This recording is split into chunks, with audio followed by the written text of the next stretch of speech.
Tape Deck Media.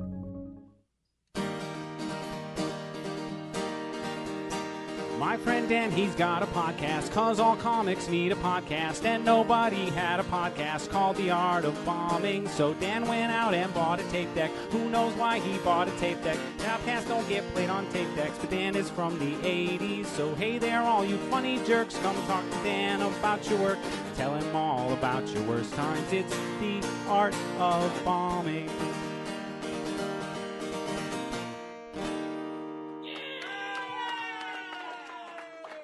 Welcome to the Art of Bombing presents Between Bombs Callbacks, where Larry and I, Dan, call back our most recent episode. And in this episode, we are calling back episode 308 with Lynn Harris. And yeah, it was a fun episode. What did you think of the episode, Larry? It was good. It was good. There was a lot of good little talking points in there, little things we could glean out. I think the one that you and I agreed on that really needs to dig in on that we haven't for a while is that importance of putting things and getting things in writing before a gig. Yes, the contract. And a lot of comedians, just based on how a lot of comedians don't have contracts unless, I mean, a lot of bigger comedians, they're having contracts, for their Yeah. shows. But because a lot of those are probably doing like door deals or whatever. But, and then, corporate side of things too, there's usually a contract, but just regular gigs, people don't think about doing contracts. No. And a lot of it is like, a lot of times it's kind of, you kind of are doing a contract if you're doing emails. I mean, you are getting it in writing, Correct. which Yeah. even that, like, you don't have to do a necessarily like full on contract, but like Yeah. if you get at least in writing, like an email or a message or something that you have a hard copy, that's what's important. Because I'm sure this has happened to you, but I've been at a show or ran into somebody that produces the show and they asked me to be on the show and set the terms, but we never really just it wasn't ever put in writing. They never screwed me or anything, but they could have. You know what I'm saying? Like Right, it's exactly. Yeah, it's not like they were still paid up what they said or gave everything they offered for the gig or whatever. But Yeah. it's good to have that stuff in writing. Well, I don't know if you probably remember this. It was several years ago.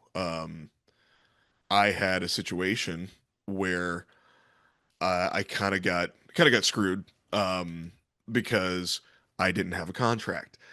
Because for a long time I was working with, I mean, I was new, so I was working with friends, I was working with comedy clubs that I was coming up in, and trusted individuals.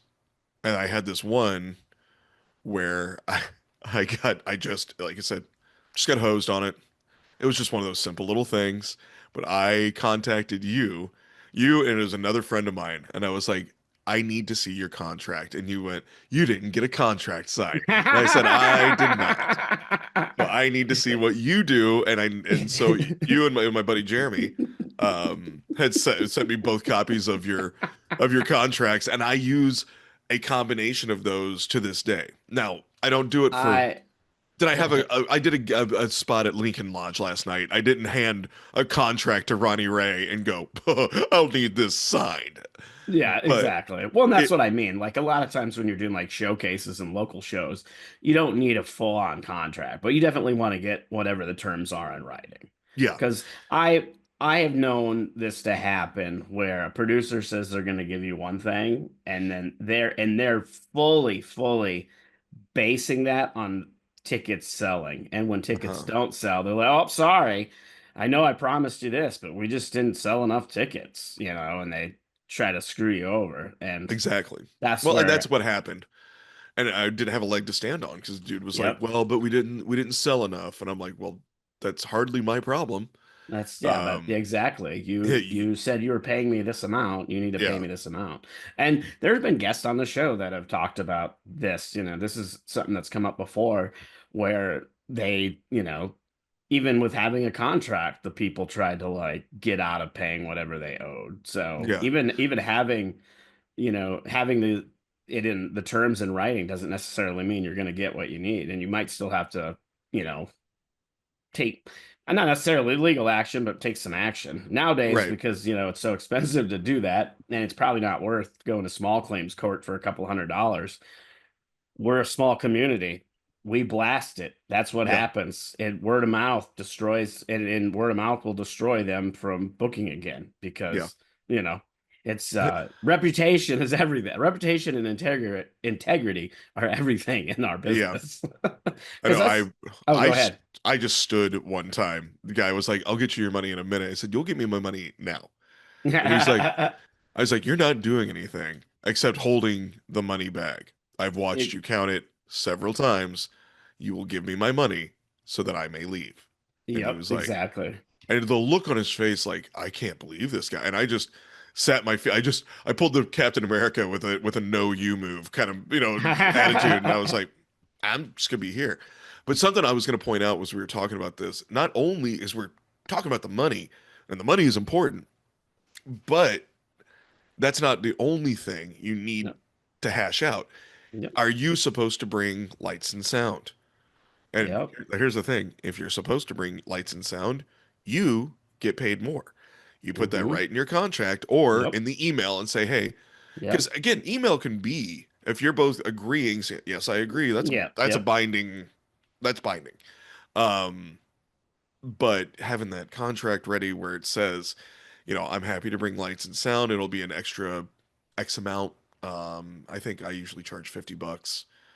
Yeah, Um, that's kind of what I do too. I go 50, right around 50, 75. Because a lot of times when I book shows, I'm usually hosting them yeah, like on a local basis or whatever.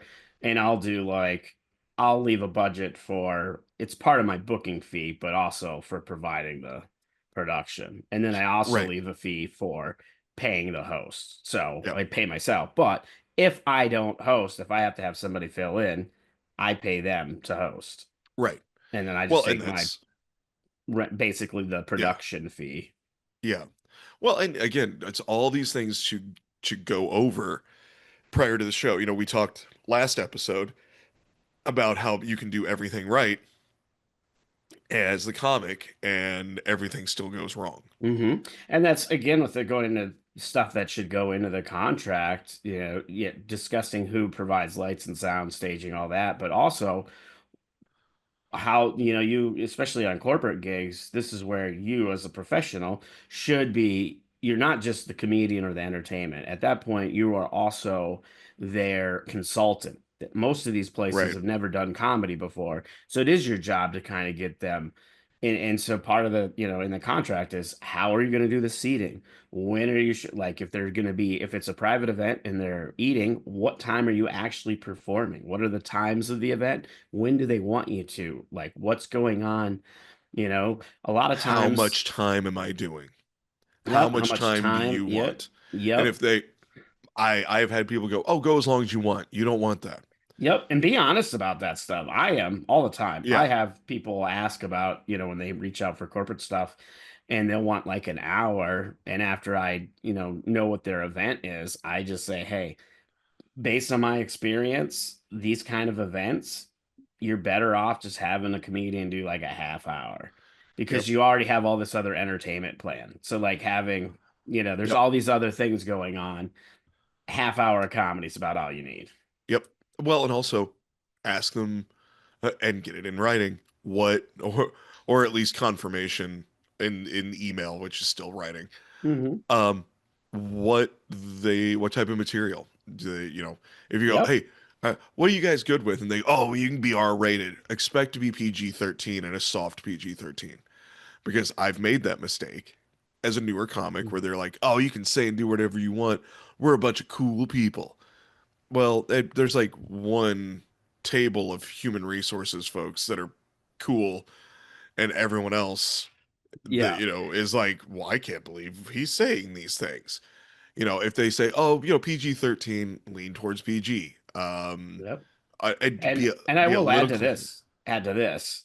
At the end of the day, even if you do a private event and it doesn't go as well as you think it did because of the type of material you had to do, unless you purposely did the opposite of what they asked, But as long as you're making the person who hired you happy, that's the real job. Sure, you want to entertain everybody and make them laugh, but the real person that you need to win over is whoever hired you. That's who needs to be Correct. happy because they're the ones that are going to be giving you your check. And when you go for that review, they're the ones giving that review. Yeah. Yep. That's a good point. But yeah, I mean, it's also check if there's a dress code. Mm-hmm. Recently, a buddy of mine had me open for him at a very nice country club in Wisconsin. And he was like, "Hey, they have a dress code." And I was like, "Okay, a dress code." And making fun of it. And he was like, "No." He goes, "You have to wear a shirt with a collar." And, and I was like, "Okay." And then he's like, "And it has to be tucked in." And I was like, "Oh." And that was the thing. I immediately was like, "Nah, I'm not doing it." And he goes, Yeah. "What?" And he goes, "I'm going to pay you an obscene amount of money to come do a half hour in front of these people." And you're like, but also I have to tuck in my shirt. I was like, I don't want. He goes, "Oh, and no jeans." And I was like, "I quit immediately. I quit." So what did I do? I showed up in I have I have nice carpenter pants, so I showed up in carpenter pants with a snap front tucked into those and some nice boots. And he was just like, I walked in and he goes, "Of course, of course." I was like, "This is what I own. This is how I Yeah, this is dress." me dressed up. What do you Yeah, want? what do you want? And I You know who I am. Why would you even want me to do right, this? and he was cracking up. Um, but That's and I funny got you mentioned dress code because that's something that just reminded me. I gotta check in with Clay about a show I have coming up to see if there's any dress codes because it is a mm, fundraiser. right.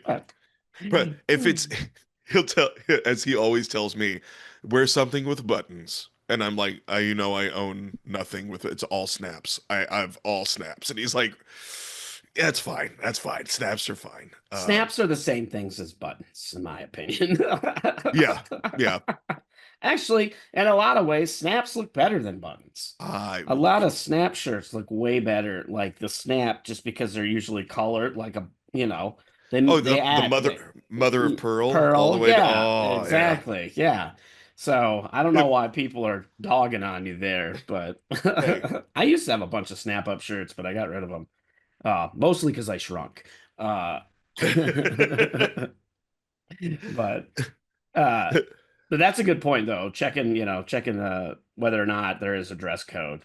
yeah. And I mean, and we could go on and on about like just different things that you should put in the contract. But basically, I would say anything you can think of that you want that need to cover bases, that's what should be in writing. Yep. The primary things, obviously, the time of the event, the date of the event, how much you're getting paid, how much time you're doing, and whether or not you need to provide the lights and sound and production, things like that. Yeah. And then everything else is just kind of the detail, Hmm. the rating, the Also, dress code, the stuff like yeah, that. yeah, and I would also add with especially doing private events, and you're not going to get this when you're doing like clubs and things like that, because unfortunately in comedy, when a gig gets canceled, a lot of times you don't get paid. But Uh-huh. when it comes to the corporate side of things, you can do deposit. I usually do a 25% non-refundable deposit. Now, if I can't, obviously there's terms. If I cancel the gig for whatever reason, they're gonna because I'm just ethically, I couldn't do that. I couldn't keep their money. I would give it back. But if they cancel for whatever reason, then you have to then you got to keep that money because you put it in writing that, Right. hey, this is what I require as a deposit. This is non-refundable. If you change the event or it gets canceled, whatever, I'm not, yeah.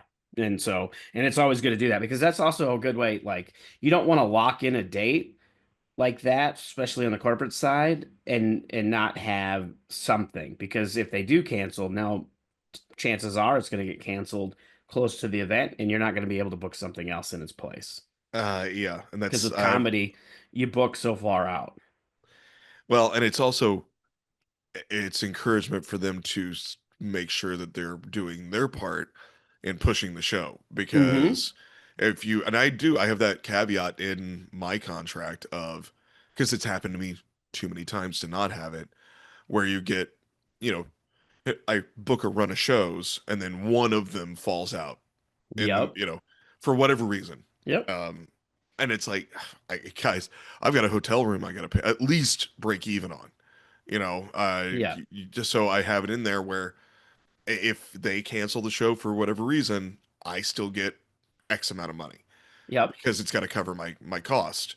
Because I planned on being there. I've set the reservations for hotel rooms. I've done all. I'm got to pay for gas. I got to do the whole Yep. thing. Yep. Absolutely. And especially if it gets canceled when you're there. That's the thing Oh, too. And a lot of times, like, and that has happened to me where I showed up to a show and there was nobody there and they canceled it, but I did get paid. Like, that's the thing. If you show up to the venue and then they cancel, you best be getting paid, yeah. because you're already there. But to your point, yeah, it's good to have some kind of a clause in there if they cancel day of and you've already traveled. Because yeah, I was telling the story last night that there was I had a run of shows. I had a gig planned, and the dude that I was my contact just kind of vanished on me.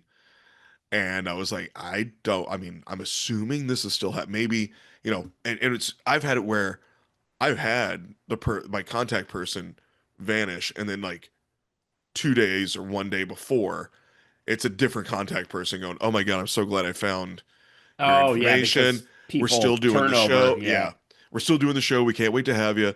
We just couldn't figure out." And I was like, "Oh, quit." Well, I was getting Oh ready to connect with you anyway. I'm like, I don't know if this is actually happening. My yeah, hotel is like and a block from the venue. I that's walk, another great point too, though.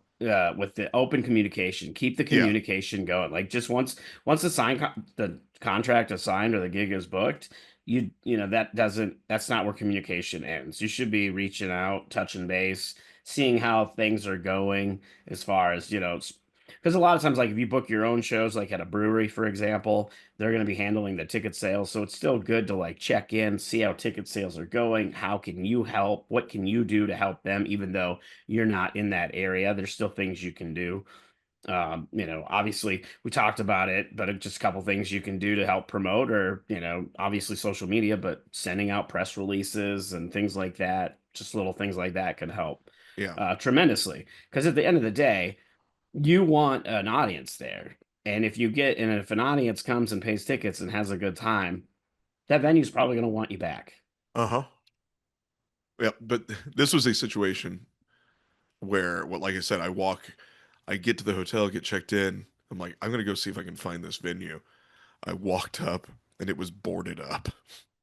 Oh no. And I'm no, now I get back in, I start getting into my messenger, and I can't find, like, he's no longer on He social just media. vanished. The dude is gone. It's like, and so I'm standing there looking, and I'm like, well, I guess I've got the night off. And I guess I'm eating this one. Yeah.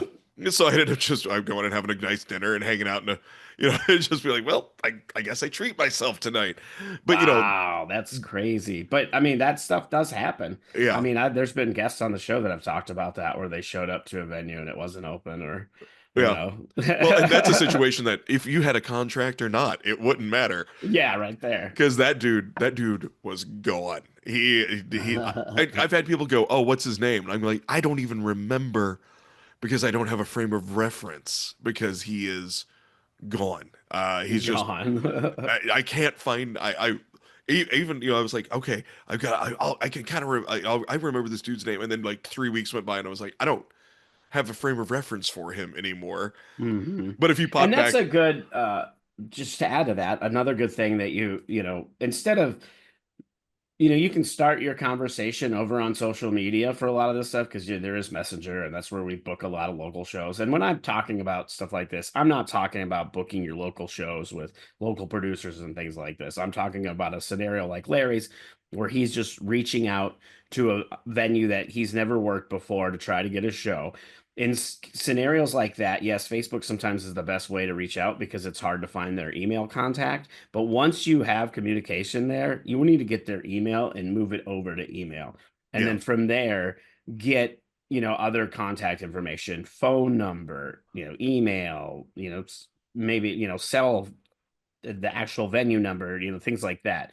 those are other things that are important that should be in your contact or in your Yes, contract. 100%. You know, all these lessons are lessons that Dan and I had to learn the Oh hard way. yeah, that's exactly it. Well, and how many times have I learned that lesson and then talked to you and you went, "You dummy." Oh, Only in a good way though, because oh, only in a good way. Yeah. I too. Yeah, yeah, because then you share the story about, oh, I'm this is like what this. happened to me.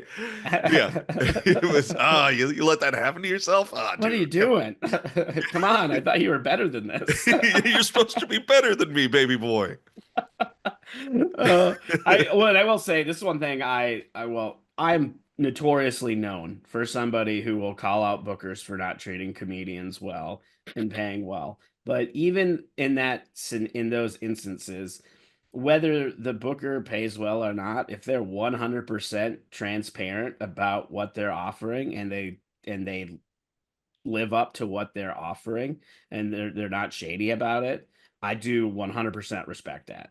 Yeah, That's one thing about like there's plenty of bookers that I've worked with who I think they could, the pay could be better and things like that, but I took the gig knowing what I was getting and they gave me exactly what they said they would. They yep, didn't try to like undercut me or screw me over or anything like that. They were 100% straight across the board. This is the gig, this is what you're getting. Take it yeah, or leave it. I took it. I got those things. yep. So And that's I'm with you. You know, there's yeah, but I I think all bookers. I mean, it would be great if we could all, oh, start doing better to like demand more money. correct. I'm with you, and and Especially I'm going to since tell we're you. in an industry where the average pay for a headliner feature just working an average road gig hasn't changed in like 40 years. Yeah, and here's the I know that I know uh one at least one of the people you're referencing, and that producer and I have had the same conversation about it, Yeah. and I know that, and again, they've done. I continue to work for them because they give me exactly what they promise. Yeah, and that's Um, one thing too that I will say to that I like about producers like that. They're uh-huh. open and honest about what they're giving you, and then they live up to it. They're not, because there's plenty of producers that'll try to like make it sound like they're offering you a bunch or and then don't deliver. You know what I Yeah, mean? Like there's no integrity there. yeah. And sometimes I would rather work for somebody that's paying less but is 100% transparent and yes, delivers what they promise.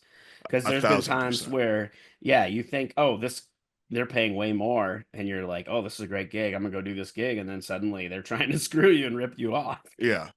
Well, I got because to they take didn't this sell out, enough. and I got to And take this out, and I didn't because, sell enough tickets. I was kind of hoping I would sell, a bunch of tickets. I'm gonna have to go to the pawn shop and get a loan uh, if I want to pay you the money I owe.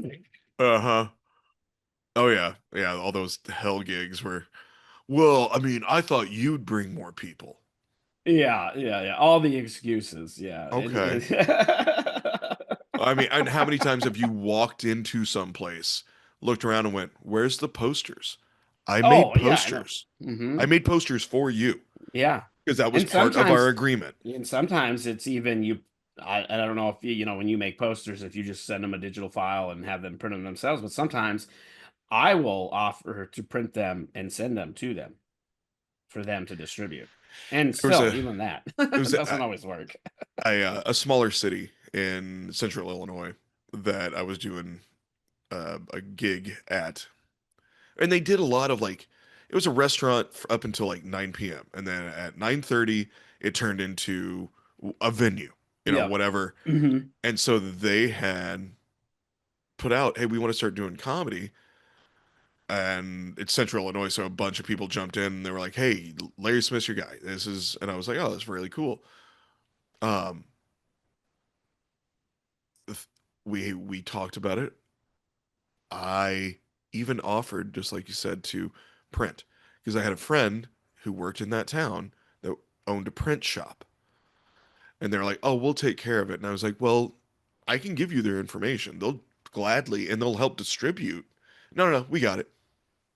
And I walked in, and the only thing um, was a chalkboard that they didn't even finish writing comedy. It just was That com night. sounds like the first road gig I ever had.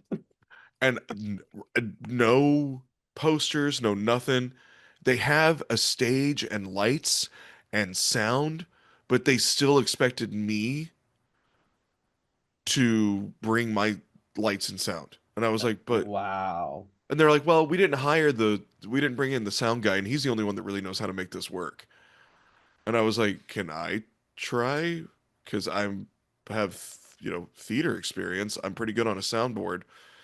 I'm pretty good with a lighting rig. And they're like, I mean, if you can make it work.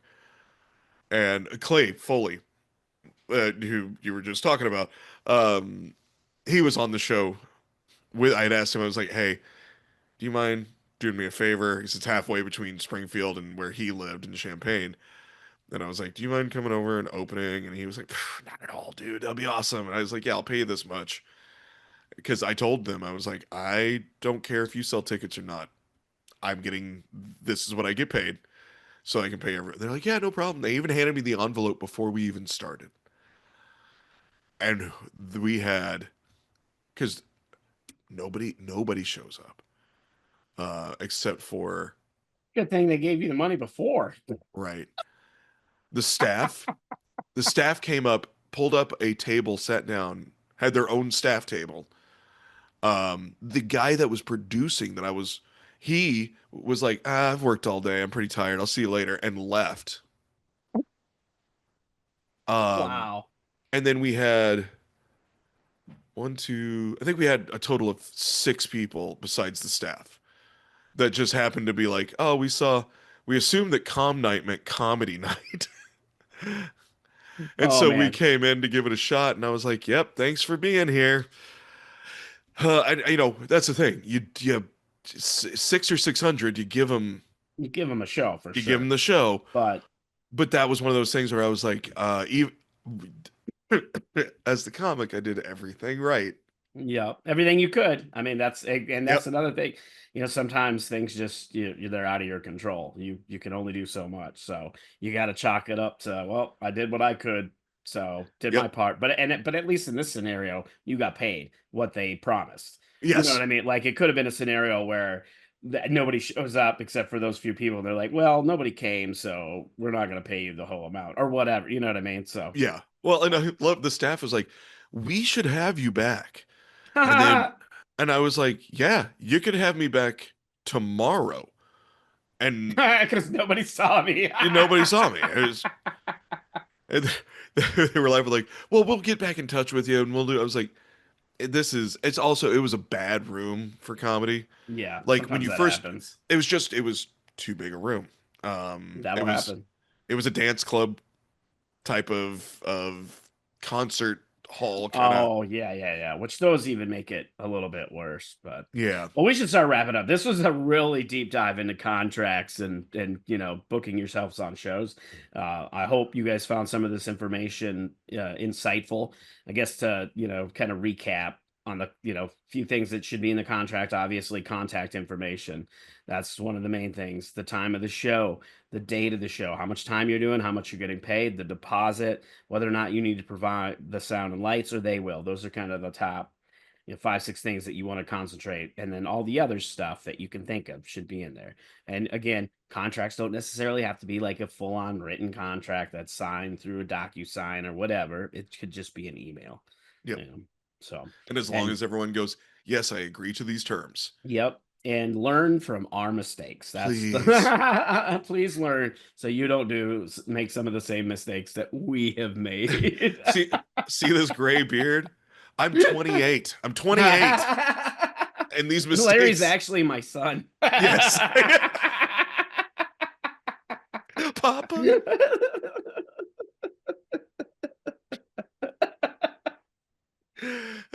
Oh man, that's so great. All right. Well, thank you for listening. I guess real quick, Wait, we got hold some on. stuff. Yeah, we got some stuff to promote. Oh, there Here we we go. go. There we go. There we go. Yeah, No.